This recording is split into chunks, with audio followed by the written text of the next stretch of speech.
आकाश फुंडकर यांची कामगार मंत्रीपदी वर्णी लागलेली आहे। वडिलांच्या समाधीचं दर्शन घेताना मंत्री आकाश फुंडकर हे भावूक झाले। दिवंगत पांडुरंग फुंडकरांच्या आठवणीनं कुटुंबही भावूक झालेलं पाहायला मिळालं।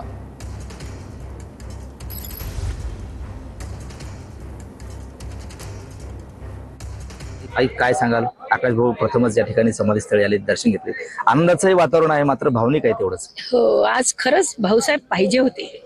भाऊसाहेबांनी जे 50 वर्ष काम केलं ते सगळं पूर्ण विरोधी पक्षात केलं। ज्या वेळेला नेमकी आपली सत्ता आली, अटलजींचं राज्य आलं वगैरे, तेव्हा भाऊसाहेब नेमके इलेक्शन आपण हरलो होतो, त्यामुळे तेव्हा त्यांना काम करायची संधी मिळाली नाही।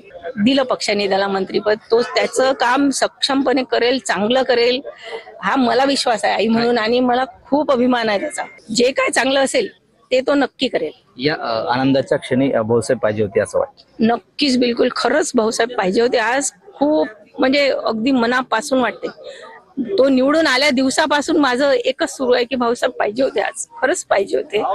त्यांच्याशिवाय ह्या आनंदाला, म्हणजे त्यांच्या आनंदाला पारावर राहिला नसता। देवेंद्र दादांच्या नेतृत्वाखाली दादा सगळं सक्षमपणे पार पाडते आणि सगळे प्रश्न आता हळूहळू खामगाव 10 वर्ष आधीचं आणि 10 वर्षानंतरचं हे जे खामगावला नेहमी राहतात, लहानपणापासून ज्यांनी खामगाव बघितलंय, तर ते नक्कीच सांगू शकतात की दादा प्रत्येकच खात्यामध्ये म्हणा किंवा प्रत्येक विषयामध्ये दादांचं लक्ष असतं।